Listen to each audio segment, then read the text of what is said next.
एक गैर राजनीतिक परिवार से आते हुए एक महिला का यूथ कांग्रेस में प्रेसिडेंट बनना सिर्फ और सिर्फ कांग्रेस पार्टी के लिए संभव है। आमदनी जो है, जो मुंबई के युवाओं का जो रोजगार है, जो आमदनी है, उसे चोरी करके अहमदाबाद और गुजरात भेजा जा रहा है। एम्प्लॉयमेंट तब होगा जब सब सब पैमाने के एंटरप्राइजेस को इक्वल मौका मिलेगा। ये डिस्पैरिटी ख़त्म करना होगा, लेकिन वो हो नहीं रहा है। और अभी आप देख सकते हो, जो अमीर है अमीर बनते जा रहा है, जो गरीब है उनकी ज़िंदगी और ख़त्म होती जा रही है। हाल ही में जब इंडिगो फ्लाइट की क्राइसिस हुई तो लिटरली मतलब फ़्लाइट्स ही बंद हो गए, कुछ आने जाने का कोई रास्ता नहीं था। तो आप सोचिए कितना खतरा होता है इसमें। तो मोनोपोली ख़त्म होनी चाहिए। वार्ड में लोगों को ज़मीन पर अभी से काम करवाना है, ताकि अगले चुनाव तक ये अच्छे कंटेस्टेंट्स बन पाए और कैंडिडेटशिप उनको दी जाए। तो नहीं लगता ये लोग वोट चोरी करके तो चलिए सरकार बना लेते हैं, लेकिन अगर उनके पास ये सब एजेंट्स नहीं होते, सीबीआई ये सब सारे एजेंट्स, तो ये लोग सरकार नहीं बना।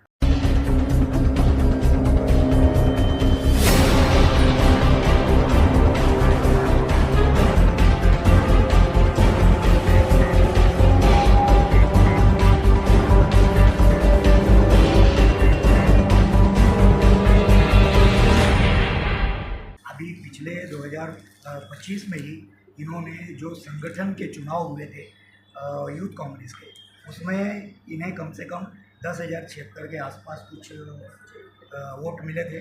और ये बड़ी मार्जिन है, ये बड़ी मार्जिन है।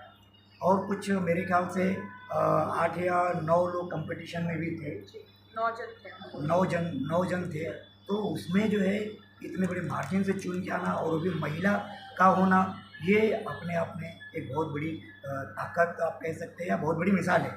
और मुंबई यूथ कांग्रेस का तो हमेशा से इतिहास रहा है, जुझारू इतिहास रहा है। और यहाँ का यूथ कांग्रेस ही देश की दिशा को तय करता है। जीनत सवरेन जी आज हमारे साथ में हैं, तो हम इनसे जानना चाहेंगे कि यूथ कांग्रेस में आप पहली मुंबई यूथ कांग्रेस की आप पहली महिला अध्यक्ष हैं, तो आप क्या कहना चाहेंगी इसके बारे में? सबसे पहले तो मैं राहुल गांधी जी, हमारे नेता विपक्ष, हमारे लीडर जननायक राहुल गांधी जी और पूरे कांग्रेस पार्टी का दिल से धन्यवाद कहना चाहूँगी, क्योंकि ये एक महिला का और एक गैर राजनीतिक परिवार से आते हुए एक महिला का यूथ कांग्रेस में प्रेसिडेंट बनना सिर्फ और सिर्फ कांग्रेस पार्टी के लिए संभव है। और राहुल गांधी की जो सोच है, जो उनकी दूरदृष्टि है, जिस तरीके से वो एक वो सिर्फ डेमोक्रेसी को देश में बचाने के प्रयास नहीं, बल्कि यूथ कांग्रेस में भी उन्होंने एक डेमोक्रेटिक प्रोसेस रखा है, जिसके बुनियाद पर मैं चुन के आई हूँ। तो सबसे पहले तो ये सिर्फ और सिर्फ कांग्रेस पार्टी में संभव है। और कांग्रेस पार्टी में बचपन से ही हम देखते आए हैं, जैसे सोनिया गांधी जी को हमने उनके नेतृत्व में किस तरीके से पार्टी में सबने काम किया था, किस तरीके से पार्टी इतनी प्रगति में गए थे। तो ये सब देखते हम आज बड़े होकर बहुत अच्छा लगता है कि मुंबई यूथ कांग्रेस की मैं सबसे पहले महिला अध्यक्ष चुन के आई, और इसका श्रेय मैं राहुल गांधी जी को और कांग्रेस पार्टी को देना चाहूँगी। जैसे कि एक दौर होता है, युवा का एक दौर होता है, उसके अंदर उसको सोचने की और कुछ आगे बढ़ने की बहुत सारी प्रक्रियाएं से उसको गुजरना पड़ता है। जैसा कि अभी आपका एक दौर ऐसा था कि जहाँ पर आप बहुत सारे सब्जेक्ट पे आप काम कर सकते थे, तो आप राजनीति को ही क्यों चुने? देखिए, मैं एक्चुअली मैं एक एक्टिविस्ट हूँ, और भले ही मैं राजनीतिक प्लेटफॉर्म में आई, लेकिन मैं दिल से एक सोशल वर्कर, एक एक्टिविस्ट हूँ। और हमेशा ही मैंने कई सारे एनजीओज़ के साथ काम किया है, और संस्थाओं के साथ काम करते हुए मैंने ये समझा कि अगर वाकई में मुझे बड़े पैमाने में कुछ डिफरेंस लाना है, कुछ परिवर्तन लाना है, तो कुछ ना कुछ ताल्लुकात आपको रखना पड़ेगा, जहाँ आप एक बड़े मास में, बड़े पैमाने में लोगों को संबोधित कर पाएँ। और उसके बाद आपका एक कानून के साथ इन्फ्लुएंस रहना, जो आप कहीं ना कहीं पॉलिटिकल फैक्टर का हिस्सा है। मैं कोई ऐसा नहीं बात गलत नहीं, इन्फ्लुएंस एज इन आपका जैसे पार्लियामेंट में जाके जब आप एक विषय को लेकर आप बात करते हैं, वो भी एक बहुत बड़ी अपॉर्चुनिटी। तो राजनीतिक मैदान में मैं इसलिए जुड़ी ताकि जो कॉजेज़ को लेकर मैं पैशनेट हूँ, उस कॉजेज़ को मैं मुकाम नहीं पाऊँ। वाकई में एक परिवर्तन इस देश में और मुंबई में ला पाऊँ। आज मुंबई ट्रैफिक मार्केट यहाँ पर युवाओं की बहुत बड़ी समस्या है, बेरोजगारी की समस्या है। दूसरा जो है कि मतलब उनके लिए कोई ऐसा संभव चयन करने के लिए नहीं हो पाते तो किस दिशा में जाएँ, जबकि युवा जो है कि ज़्यादा से ज़्यादा 18 और 25 का जो युवा होता है उसकी मानसिक उसके अंदर एक इमोशन होता है, वो इमोशन के तहत ही काम करता है। उसको आप कैसे बताते हैं? देखिए, हम जब स्कूल जाते थे, हम लोग सारे बच्चे लोग एक ही टिफिन से हम लोग खाना भी खाते थे और हमारे मन में कभी हमने हिंदू मुसलमान ऐसे देखना नहीं था। लेकिन आज बच्चे जब स्कूल जाते ही हिंदू मुसलमान करना सीख रहे हैं, बच्चे जात पात करना सीख रहे हैं। ये हम देख पाते हैं किस तरीके से आप स्कूल जाते हैं, पहले स्कूल में जाके आप एजुकेशन मिली, आप ABCD सीख रहे हैं, यहाँ पे तो हिंदू मुसलमान सीख रहे हैं। तो इसी जो ये इन्फ्लुएंस हो रहा है, जो ये आप कह सकते हो जिस तरीके का इन्फ्लुएंस आज की परिस्थिति जो देश की है, बहुत गलत राह पे चल रही है। हमारे टाइम में गलत माहौल था, तो हम उतना ही चाहते हैं कि हमारे आज के युवाओं को भी वो माहौल का उनको महसूस करने को वो मिले। और कहीं रही बात मुंबई को फाइनेंशियल सिटी माना जाता है, लेकिन मुझे नहीं लगता कि मुंबई अभी फाइनेंशियल कैपिटल रहा, क्योंकि धीरे धीरे अब 5 साल में ये साबित हो जाएगा कि अहमदाबाद, गुजरात, सूरत ये सब जगहें फाइनेंशियल कैपिटल बन जाएगी। क्योंकि आमदनी जो है, जो मुंबई के युवाओं का जो रोज़गार है, जो आमदनी है, उसे चोरी करके अहमदाबाद और गुजरात भेजा जा रहा है। सबसे बड़ा एग्जाम्पल गिफ्ट पे जो मुंबई में होने वाला था, उसे आपने अहमदाबाद भेज दिया। गांधीनगर में एजुकेशन में सारे बोर्ड खत्म सब खत्म कर दिए, और मतलब जितने स्मॉल मीडियम एंटरप्राइजेस हैं उन्हें भी अभी कुछ 6000 करोड़ तक का अभी यहाँ पे घोटाला सब बंद कर दिया गया है। तो कहाँ से एम्प्लॉयमेंट होगा? एम्प्लॉयमेंट तब होगा जब मोनोपोली ख़त्म हो। एम्प्लॉयमेंट तब होगा जब सब पैमाने के एंटरप्राइजेस को इक्वल मौका मिलेगा। ये डिस्पैरिटी ख़त्म करना होगा, लेकिन वो हो नहीं रहा है। और अभी आप देख सकते हो जो अमीर है अमीर बनते जा रहा है, जो गरीब है उनकी ज़िंदगी और ख़त्म होती जा रही है।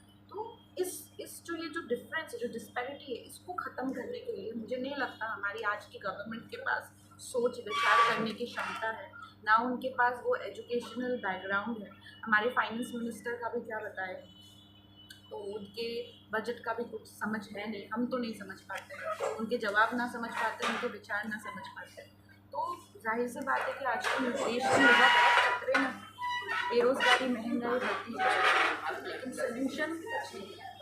सोल्यूशन के नाम पे सिर्फ हिंदू और मुसलमान, बस वही हिंदू मुसलमान की बुनियाद में राजनीति चल रही है, मंदिर मस्जिद की बुनियाद में राजनीति चल रही है, और असली जो मुद्दे हैं उसके बारे में बिल्कुल बात नहीं है। देश उसी दिशा में चल रही है, और हम युवा जो है आज मुंबई यूथ कांग्रेस के माध्यम से मैं वही करना चाहती हूँ कि जात पात धर्म के परे जो राजनीति है, उस राजनीति को हम अपना समाज सेवा को अपना कर हम आगे बढ़ें, और तभी कुछ एटलीस्ट डिफरेंस हम मुंबई में तो ला पाए। देखने को ऐसा लगता है कि जो आज का युवा है वो कहीं ना कहीं से भटक रहा है। उसके सामने जो है कि मतलब बहुत सारी समस्या है, और केंद्र की सरकार जो है कि उन समस्याओं को हमेशा नज़रअंदाज करती रही है, और उसको कहीं ना कहीं युवाओं को ठेस पहुँच रहा है। उस पर क्या कहना है? इसीलिए सबसे पहले तो ये सारे विषय कहाँ डिस्कस होते हैं, एम्प्लॉयमेंट, इन्फ्लेशन, सारे जो भी मुद्दे हैं ये सब डिस्कशन होती है सांसद में। सांसद में आज नेता विपक्ष को बोलने नहीं दिया जाता है, डरते हैं कि कहीं ना कहीं वो सही मुद्दों को ना उठा लें।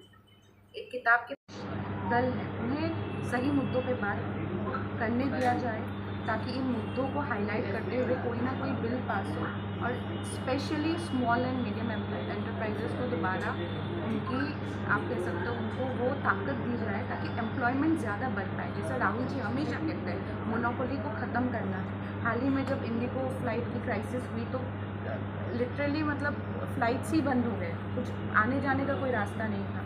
तो आप सोचिए कितना खतरा होता है इसमें। तो मोनोपोली ख़त्म होनी चाहिए, सही विषय में बात होनी चाहिए पार्लियामेंट में, और ये तभी होगा जब सांसद में नेता जितने हमारे विपक्षी दल है उनको मुद्दों पे बोलने दिया जाए। बोलने तक नहीं देंगे, नेता विपक्ष को बोलने नहीं देते तो आप सोचिए, माइक ऑफ कर देते हैं, टाइम कम देते हैं, जो पिछला जो चुनाव हुआ था, पिछले चुनाव में यूथ को बहुत कम टिकट दिया गया था, क्या कारण है इसका? इसके लिए देखिए हमारी लीडरशिप ने कुछ सोच समझ कर ही टिकट का फैसला किया होगा, लेकिन मेरी एक युवा अध्यक्ष होने के नाते डिमांड थी कि ज़्यादा से ज़्यादा पैमाने में यूथ को टिकट दी जाए, क्योंकि राहुल जी हमेशा भरोसा करते हैं कि जो फ्यूचर है, देश की जो फ्यूचर है वो यूथ के हाथ में ही है, जेन ज़ी और जो यूथ है उनके हाथ में ही है। तो मुझे ऐसा लगता है कि अगले चुनाव तक हमारी ये प्रयास रहेगी कि ज़्यादा से ज़्यादा युवाओं को टिकट दिया जाए। इसीलिए आप देख सकते हो ये मीटिंग भी हमने रखी। हर महीने हम तालुका में, ज़िले में और स्टेट लेवल पर मीटिंग्स करते हैं, टास्क दिया जाता है। अभी हम गिग वर्कर्स के अभियान पे काम कर रहे हैं, इस मीटिंग में भी यही चर्चा होगी। तो ये सारी चीज़ हम अभी से कर रहे हैं, वार्ड में लोगों को ज़मीन पर अभी से डालना है, अभी से काम करवा रहे हैं, ताकि अगले चुनाव तक ये अच्छे कंटेस्टेंट्स बन पाए और कैंडिडेटशिप उनको दी जाए, कोई सवाल ही पैदा ना हो कि इनको टिकट क्यों दिया जाए। कांग्रेस के जो नगर से चुन के गए थे सदन में, वहाँ पर उनको नीचे बिठाया गया था, ये कितना उचित है? ये मैं इतना कहना चाहूँगी, इन्हें चुन के कौन लाए? वोटर्स। ये अपमान सिर्फ कॉर्पोरेटर्स का नहीं है, अपमान है वोटर्स का। मैं तो बता, जितने हमारे मुंबई के वोटर्स जितने हक से उन्हें वोट दिया, ये उनका अपमान है। तो ये जनता देख रही है, जैसे उनके साथ बेइज्जती हुई, उनको जगह नहीं दी जाए, तो ये सारी चीज़ें करके कोई आगे नहीं बढ़ रहा है, क्योंकि ये सब चीज़ें नोट डाउन किया जा रहा है। और अगले चुनाव तक मुझे नहीं लगता ये लोग वोट चोरी करके तो चलिए सरकार बना देते हैं, लेकिन अगर उनके पास ये सब एजेंट्स नहीं होते, CBI ये सब सारे एजेंट्स, तो ये लोग सरकार नहीं बना पाते। और अभी भी ये अपमान करके ये लोग अपने ही खुद की ही बेइज्जती करते हैं, क्योंकि ये लोग वोटर्स की बेइज्जती करते हैं और यही वोटर्स कल उनको बाहर फेंक डालें। और आखिरी एक सवाल, जो आज का जो युवा है, अगर मैं आपको ये कहूँ कि आप उनको एक लाइन में कोई मैसेज दे या संदेश दे, तो आप क्या कहेंगे? मैं महात्मा गांधी जी का एक कोट है, एक उनका कहावत है जिसे मैं बहुत ज़्यादा खुद फॉलो करती हूँ। वे कहते हैं कि be the change you wish to see in the world. आप वो बदलाव बनो, वो परिवर्तन बनो जो आप देश में आप देखना चाहते हो। तो ये मैं खुद इसका मैं प्रैक्टिस करती हूँ, और ये मैं सबको वही कहना चाहूँगी कि आप पहले खुद में आप वो बदलाव लाइए, तब आप परिवर्तन इस दुनिया में वाकई ला पाएंगे। तो ये थे सबरीन जी, जिन्होंने, मैं इनकी सोच पे बड़ा हैरान हूँ, क्योंकि इनकी जो सोच है वो पार्लियामेंट तक डायरेक्ट जाती है। पार्लियामेंट के बारे में जो इन्होंने बताया है, मैं कई युवाओं से भी बात कर चुका हूँ, लेकिन उनकी सोच वहाँ तक नहीं जाती है। ऐसी सोच को अगर युवाओं में ये सोच अगर जाती है, ये काफ़ी जो है कि मतलब लोगों को समझने के लिए आसानी हुई। इन्होंने हिंदू मुसलमान पर भी अपनी बात रखी कि यहाँ की जो सरकार है सिर्फ हिंदू मुसलमान करके लोगों को बांटना चाहती है। इस तरीके से हम आगे भी इनसे मुलाकात करते रहेंगे, तो देखते रहिए समाचार।